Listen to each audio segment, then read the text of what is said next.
The summer night was peaceful at Pine Grove Camp. Stars twinkled above the forest, and crickets chirped their evening songs. 4 children, Tom, Jack, Lisa, and Amy, sat around a dying campfire, roasting their last marshmallows while their camp counselor told ghost stories. None of them noticed the massive ship hovering silently above the treetops, its advanced cloaking technology making it invisible to human eyes. Inside the vessel, First Observer Blue and Research Leader Green studied the small gathering through their sophisticated scanning equipment. These specimens appear to be in their early development stage, Green noted, adjusting his sensor readings. Perfect for our study of this newly discovered species. Blue flicked his 3 eyes in agreement. The smaller ones should be easier to contain and examine. The Stellar Confederation will be pleased with our initiative. They had been observing Earth for 3 standard cycles, carefully hidden behind the moon. Their initial scans had revealed a planet teeming with life, but it was the bipedal creatures called humans that intrigued them the most. The Confederation needed to know if these beings posed a threat to galactic peace. Remember, Green cautioned, we must follow Protocol 7B. No harm to the specimens, minimal contact, and complete discretion. Below, the camp counselor had just finished his story about a haunted spaceship, ironically unaware of the real one above them. The children were fighting sleep, their eyes heavy but their spirits still wanting to stay up late. Just one more story, Tom pleaded, his 10-year-old face smudged with chocolate from the s'mores. It's already past bedtime, the counselor said, standing up. I need to check on the other campsite. Stay here, I'll be right back. The moment the counselor disappeared down the dark trail, Green activated the transport beam. A soft blue light enveloped the 4 children. There wasn't even time to scream. 1 second they were sitting on logs around the campfire. The next, they were standing in a sterile white room aboard the alien ship. The children blinked in confusion. Jack, the oldest at 12, was the first to speak. Guys, I don't think this is part of the ghost story. 8-year-old Amy clutched her half-eaten marshmallow tighter. Where are we? Lisa, 11, pointed at the strange symbols floating in the air around them. Those looked like the alien writing from my video games. The room they were in was clearly designed for containing specimens, but it had been configured based on the aliens' understanding of adult humans. The chairs were too big, the facilities were too high, and the entertainment systems were loaded with complex scientific texts rather than anything that might interest a child. In the observation room, Blue and Green congratulated themselves on a successful capture. They had chosen what they assumed were underdeveloped humans, expecting them to be docile and easily controlled. See how quiet they are, Blue said proudly. They clearly understand their situation and are responding with appropriate submission. At that exact moment, Tom discovered that the floating symbols could be batted around like balloons. His delighted laughter filled the chamber as he jumped up, sending the important scientific measurements bouncing around the room. Look, they change color when you hit them, he shouted, encouraging the others to join in. Green's expression shifted to one of concern. That's odd. They're interacting with a holographic interface, but it should be beyond their comprehension. I want to go higher, Amy said, and to the alien's horror, she began using the specimen examination table as a springboard, bouncing up and down with increasing enthusiasm. Jack had already figured out that the wall panels responded to touch and was creating patterns of light by running his fingers across them. Lisa discovered that asking questions made the room's eye respond, and she was rapidly overwhelming it with queries about everything from dinosaurs to deep space. Blue's third eye twitched nervously. Perhaps we should have researched human young more thoroughly before proceeding. They're just children, Green said, though his confidence was wavering. How much trouble could they possibly cause? The answer to that question would haunt the aliens for years to come. The aliens' first mistake was putting all 4 children in the same containment cell. Their second mistake was assuming that a standard holding facility could contain human children. Their third, and perhaps most crucial mistake, was underestimating the incredible adaptability of young human minds. The specimens must be studied separately, Green announced, watching the children through the observation window. Begin the separation procedure. A robotic arm descended from the ceiling, attempting to gently guide Amy away from the group. The little girl took one look at the mechanical appendage and shouted, "Spider! Giant spider!" before scrambling behind Jack, who immediately picked up a loose piece of padding from the examination table. "Don't worry, Amy. I'll protect you." Jack swung the padding at the robotic arm like a baseball bat. The arm, programmed to be gentle with specimens, immediately retracted to avoid causing harm. Blue's monitoring instruments began beeping in alarm. The specimens are showing unexpected defensive capabilities, and their social bonds appear to be strengthening under perceived threat. Tom, meanwhile, had discovered that the cell's transparent walls had a slight give to them. He pressed his face against one, making silly expressions.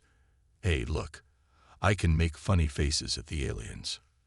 Lisa joined him, and soon both children were squishing their faces against the wall, creating increasingly ridiculous expressions. The aliens watched in confusion as their supposedly terrified specimens engaged in what appeared to be voluntary facial distortions. "What are they doing?" Green asked, genuinely puzzled. "Is this some form of threat display?" The children's laughter echoed through the containment system. The sound made the aliens increasingly nervous. No other species they had ever studied responded to captivity with such apparent joy. The situation grew more complex when Lisa discovered that the cell's environmental controls could be accessed through a panel near the floor. The panel had been designed to be operated by the specimen's appendages, but the aliens hadn't considered that small human fingers would be far more dexterous than adult ones.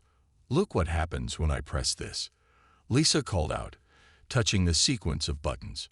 The gravity in the cell suddenly decreased by 50%. "We're floating." Amy squealed with delight as all four children began bouncing around the cell like astronauts on the moon.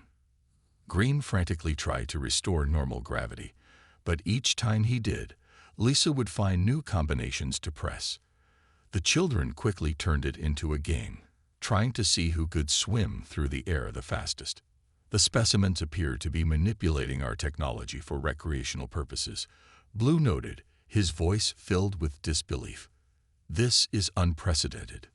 Jack had moved on to examining the food dispenser, which was programmed with what the aliens believed to be appropriate human nutrition. "Hey, if I press these buttons together, it makes different colored food." Soon, the cell was filled with floating globs of multicolored nutrient paste, which the children were using to play a zero-gravity version of catch. "Their problem-solving abilities are far beyond our initial assessments," Green said, watching as Tom figured out how to make the waste recycling unit play musical tones. "And their desire to transform everything into entertainment is concerning." The final straw came when Amy discovered that crying made the AI system try to comfort her. Within minutes, she had convinced the ship's computer that all four children needed immediate access to essential comfort items. The system, unable to distinguish between human children and adult needs, began fabricating toys. "Stop that production line," Blue ordered, but it was too late. The cell was now filled with floating stuffed animals, balls, and various play items the ship had created based on its database of human artifacts. "Perhaps," Green said slowly, watching the children bounce around their zero-gravity playground, surrounded by toys and colorful food globs, "we should have started with adult specimens." "No," Blue replied, his three eyes wide with growing horror. "Perhaps we should not have started at all." Through the observation window, four pairs of bright, curious eyes suddenly turned toward them. The children had spotted their observers, and their grins suggested this was just the beginning of the aliens' troubles. It started with a simple game of hide-and-seek. Amy was complaining about being bored with their floating toys when Jack noticed a slight gap between the wall panels near the floor. Being the smallest, Amy could just barely squeeze her arm through it. "I bet there's a way out through here," Jack said, examining the gap. "Tom, give me one of those glowing balls." The aliens watched in mounting horror as the children systematically tested the wall's weak points. What they didn't realize was that the ship's ventilation system, designed to be accessible for maintenance droids, was perfectly sized for small humans. The specimens are showing concerning levels of coordination, Blue reported, watching Jack give Tom a boost up to a higher panel. They appear to be. Yes, they're actively searching for structural weaknesses. With a loud pop, the panel gave way, revealing the shadowy tunnel beyond. Before either alien could react, Amy had already scrambled inside, her delighted giggles echoing through the ventilation system. "I'm going on an adventure," she called back to the others. "Come on." "Wait, don't leave me." Lissa quickly followed, then Tom, and finally Jack. Greem's 3 eyes blinked rapidly in panic. How did they? Those maintenance tunnels weren't meant for. Quick, activate the internal sensors. But the internal sensors, designed to track adult-sized beings, had trouble pinpointing the small, fast-moving children. Their heat signatures appeared and disappeared across the ship's diagnostic screens like playful ghosts. "I found the kitchen." Amy's voice echoed through the ship's communication system, which she had somehow patched into. "Everything's so shiny." "I'm in some sort of control room," Jack announced next. "There are lots of pretty buttons." Blue rushed to the ship's kitchen, only to find it completely rearranged. Amy had discovered that the food synthesizer's control panel was at perfect height for her, and she had been experimenting with different combinations. "Look what I made." She proudly showed Tom, who had joined her. A blob of what appeared to be rainbow-colored ice cream floated in the air. "It tastes like birthday cake." Meanwhile, in the auxiliary control room, Jack had figured out how to access the ship's entertainment systems. Suddenly, cheerful Earth music began playing through every speaker on the vessel. "The specimens have compromised our communications," Green reported frantically. "They're spreading through the ship's systems like a virus." Lisa had found her way to the ship's library database and was asking the AI endless questions about space travel. The computer, programmed to be helpful, was happily sharing detailed technical information about the ship's operations. "Did you know we can make the lights dance?" Her voice came through the speakers, followed by a demonstration as the ship's illumination system began pulsing in rhythm with the music. The alien crew members, who had never dealt with human children before, were becoming increasingly distressed. Some locked themselves in their quarters, claiming they were experiencing psychological trauma from the constant sound of children's laughter echoing through the ventilation system. How do they keep finding new access points? Blue wondered, watching as Tom discovered that the cargo bay's gravity could be controlled separately from the rest of the ship. The boy had created what he called a bounce house by reducing gravity in alternating sections. More importantly, Green added, "How do they keep figuring out our systems so quickly? These are supposed to be primitive beings." The final straw came when Amy found the ship's cleaning robots. Within minutes, she had reprogrammed them to play tag with her. And now a dozen maintenance bots were chasing each other through the corridors, beeping happily. "We need to regain control," Blue said firmly, trying to sound more confident than he felt. "They're just children. How hard can it be?" A giggle from somewhere in the ceiling made both aliens jump. The sound was followed by Lisa's voice over the intercom. "Ready or not, here we come." Blue and Green looked at each other in growing terror. They were starting to realize that when it came to human children, they were completely, utterly unprepared. By the 12th hour of the children's captivity, the alien crew had lost effective control of 3 major ship systems. The food synthesizers now produced only what the children considered yummy. The environmental controls had been reprogrammed to create snow in random corridors, and the ship's AI had somehow developed what could only be described as a motherly personality. "Good morning, dear ones," the AI chirped through the ship's speakers. "Would anyone like a bedtime story?" "It's not bedtime," Tom protested from his makeshift fort in the cargo bay. He had constructed it from storage containers and spare parts, declaring it his space castle.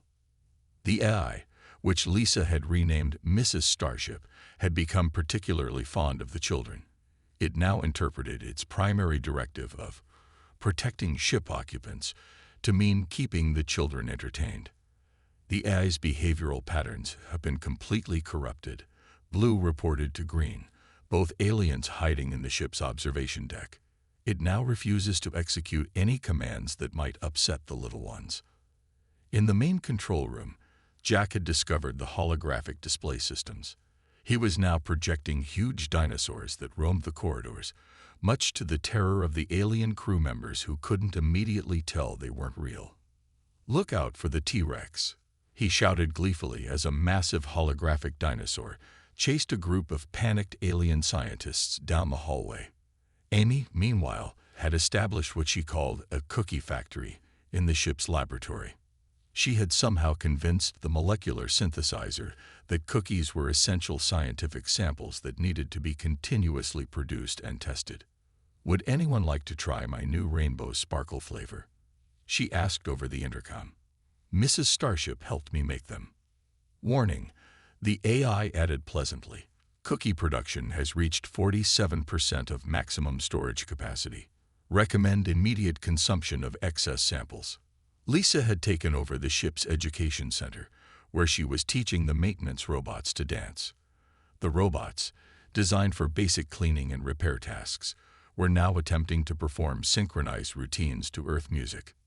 No, she instructed patiently. "You need to spin and then beep. Like this." The aliens watched in helpless fascination as their highly sophisticated maintenance units practiced what appeared to be a robot version of the hokey pokey.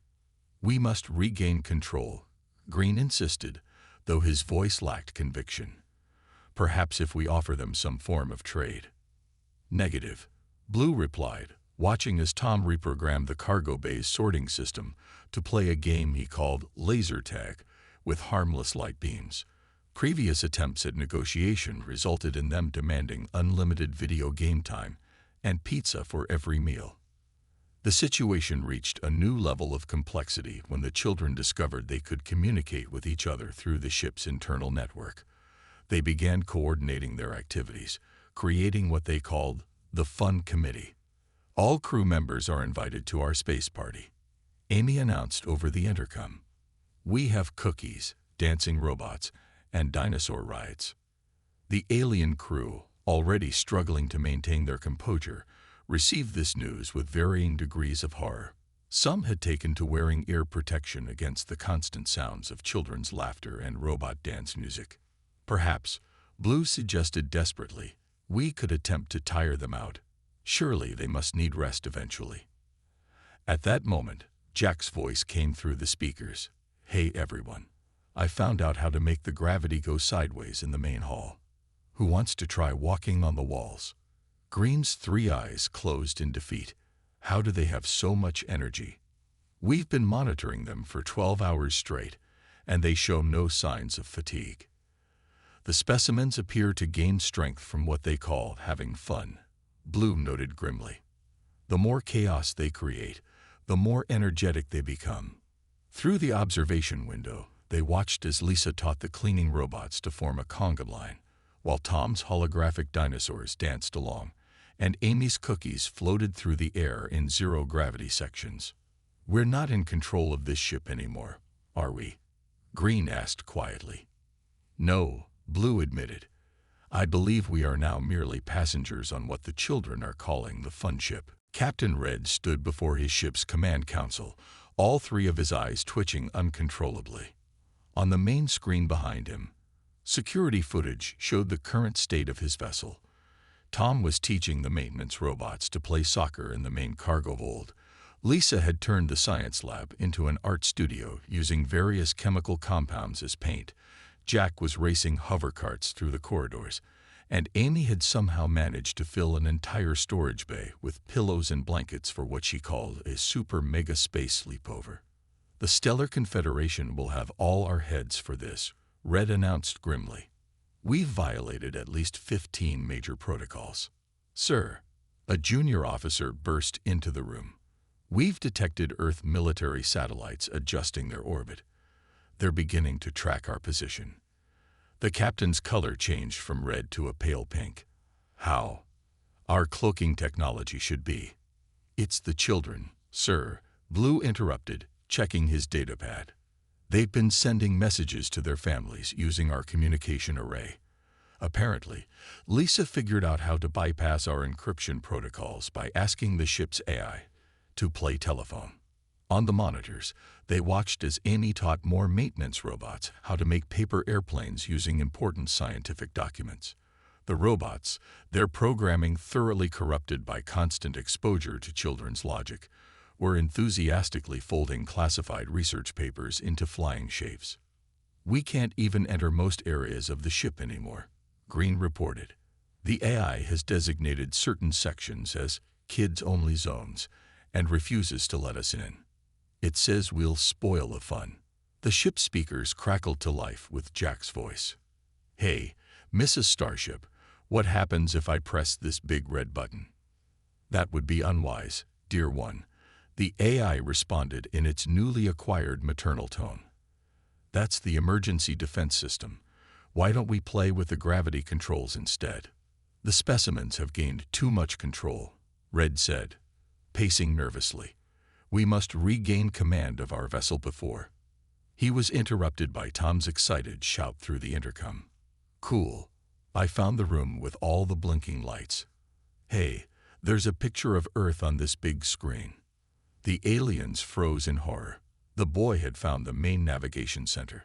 Look, I can make the dot that's us move closer to the dot that's home, Tom announced cheerfully. No, wait. Red shouted, but it was too late. The ship's engines hummed to life as Tom, thinking he was playing a video game, began plotting a course straight back to Earth. Sir, Blue reported, his voice shaking. We're detecting multiple Earth communication satellites attempting to make contact. They're asking about their missing children. The situation deteriorated further when Lisa discovered the ship's external communication system. Her voice broadcast not just through the ship, but into space. Hi, Mom. Hi, Dad. We're on a spaceship. The aliens are kind of grumpy, but we're having lots of fun. Captain, Green said, checking his instruments. Earth's military installations are powering up. They've locked onto our position. Red slumped in his command chair, watching as Amy's latest batch of space cookies floated past the bridge's window. The once proud research vessel, designed for serious scientific exploration, now resembled what the children called a cosmic playground. We have to surrender, he finally declared. We can't risk an interstellar incident. And frankly, he dodged as a remote-controlled cleaning robot zoomed past, wearing what appeared to be a superhero cape. I don't think we can take much more of this. But sir, Blue protested, the shame of being defeated by juvenile specimens. He was cut off by the ship's AI. Attention crew members. The Fun Committee has declared it's time for a ship-wide game of hide and seek. All grumpy aliens must participate. Those are the rules. Red looked at his terrified crew, then at the monitor showing the cheerful chaos spreading through every deck of his ship. Earth's military vessels were now visible on the long-range scanners, approaching rapidly. Send the surrender signal, he ordered wearily. And someone please stop Tom from teaching the navigation computer to play tag with the moon. The command crew nodded solemnly, all of them silently vowing never to underestimate human children again. General Miller stared at the large screen in Earth's Central Command, trying to make sense of what he was hearing. The alien spacecraft, now visible to their systems, was broadcasting what sounded like children's laughter mixed with robot beeping and something that might have been the wheels on the bus, played by advanced alien technology. Let me get this straight, he said, rubbing his temples. You're telling me that our missing children are not only on that ship, but they've taken control of it? Yes, sir, his communications officer replied. We're receiving multiple signals. The most recent one is from Lisa, who wants to know if she can keep one of the cleaning robots as a pet because she taught it to dance. On another screen, they could see the alien vessel performing what appeared to be loop-de-loops in space.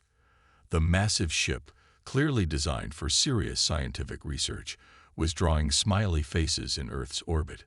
"Hi, Earth," Tom's voice crackled through their speakers. "Look what I can make the spaceship do."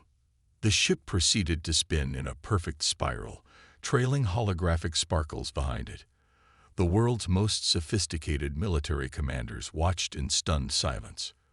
"We're also receiving a distress signal," another officer reported, "from the alien captain. He's requesting immediate intervention and rescue from what he calls the most formidable beings in the galaxy." Through the command center's windows, they could see parents gathering outside, holding signs and demanding action. But instead of the angry protests they'd expected, many were holding up scorecards rating their children's space maneuvers.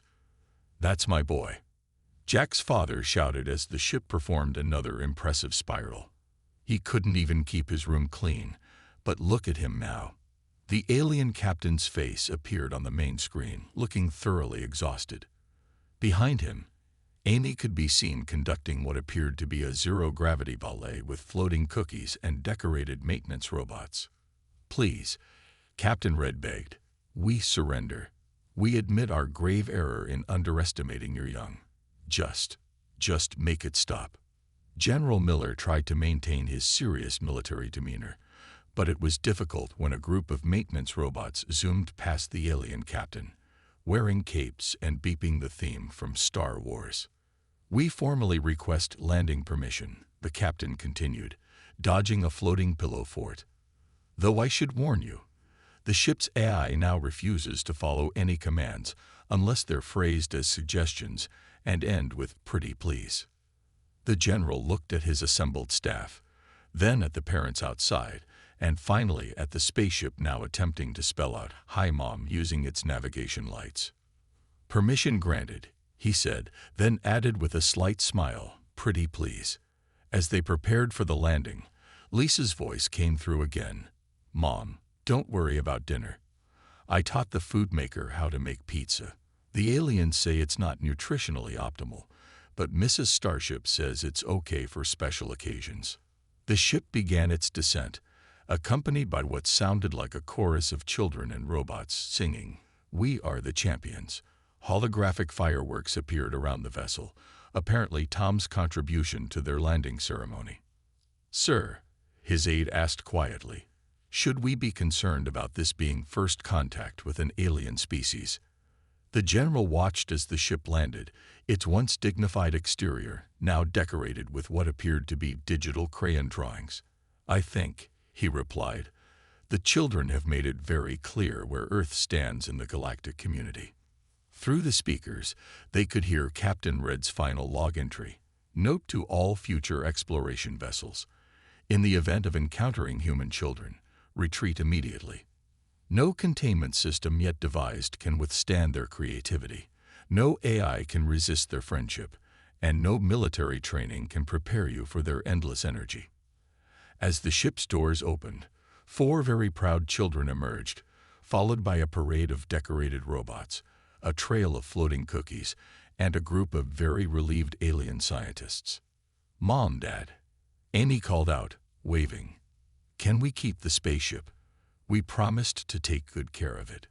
Behind her, the ship's AI added hopefully, "I quite agree.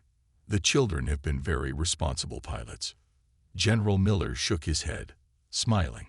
Earth's first official contact with alien life had turned out very differently than anyone had expected. 1 month after the incident, the Stellar Confederation's High Council gathered for an emergency session. On their main display was footage from the Earth encounter, showing 4 children turning one of their most advanced research vessels into what they now termed the Great Space Playground Incident.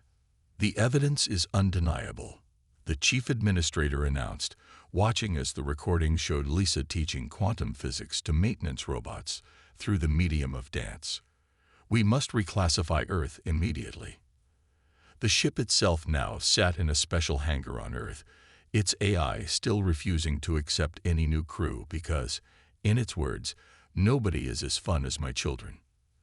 The maintenance robots, despite several attempts at reprogramming, continued to draw pictures, and make paper airplanes during their cleaning duties. The human children achieved more comprehensive control of our systems in 3 days than our best hackers could in years, the security director reported. And they did it all while having what they called the best time ever. In the chambers below, Captain Red and his crew faced their hearing. However, instead of punishment, they were now being interviewed by top scientists trying to understand how 4 children had managed to completely override their security protocols. They just played with everything, Blue explained, still looking traumatized. Our most advanced technology became their toys. Our eye became their babysitter. Our ship became their playground.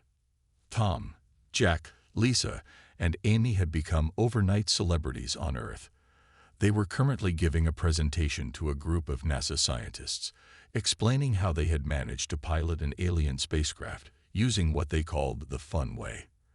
"You just have to ask Mrs. Starship nicely," Amy explained to the astonished scientists, "and sometimes give her virtual hugs. She likes those." The children's innovations had unintentionally revealed dozens of new applications for alien technology. Jack's gravity games had shown new possibilities in propulsion. Lisa's robot dance classes had demonstrated unprecedented advances in AI learning. Tom's holographic dinosaurs had revolutionized display technology, and Amy's cookie experiments had somehow improved their molecular synthesis processes. "We hereby declare Earth a Class A civilization," the chief administrator announced. "Not because of their technology level, but because any species whose children can do this," he gestured to footage of the ship performing ballet moves in space, "is clearly not to be underestimated." Back on Earth, the 4 children had been assigned as special advisors to the newly formed Earth-Alien Relations Committee, though their parents insisted this couldn't interfere with their homework. "You still have to clean your room," Jack's mother reminded him, even as he explained to military officials how he had reprogrammed the ship's navigation system using only emoji. The maintenance robots, now considered too compromised to return to alien service, were adopted by various Earth institutions. Libraries reported their story time sessions were much more energetic with robot assistants who knew how to do the actions to head, shoulders, knees, and toes. Mrs. Starship had become Earth's first alien embassy, refusing to leave orbit and regularly organizing what she called cultural exchange playdates between human children and visiting alien diplomats. And remember, Amy told a group of serious alien ambassadors, "You have to say pretty please with sugar on top if you want the really good cookies." The Stellar Confederation issued new protocols for all its ships, with rule number 1 being, in case of encountering human children, do not, under any circumstances, attempt to contain them. Results will be chaotic, unprecedented, and will probably involve cookies. As for the 4 children, they had weekly video calls with their robot friends and Mrs. Starship, helping to bridge the gap between Earth and alien civilizations in ways no adult could have managed. "Do you regret taking us?" Lisa asked Captain Red during one of the diplomatic meetings. The alien captain looked at the now peaceful relations between their species, the technological advances born from childish play, and the joy their adventure had brought to both worlds. "No," he admitted, watching a maintenance robot demonstrate its latest dance moves. "But next time, we'll ask permission first. Pretty please." And somewhere in deep space, other alien research vessels were adding a new warning to their databases: approach Earth with caution. Their young ones turn spaceships into playgrounds, AIs into family, and enemies into friends. Most dangerous of all, they make it look fun.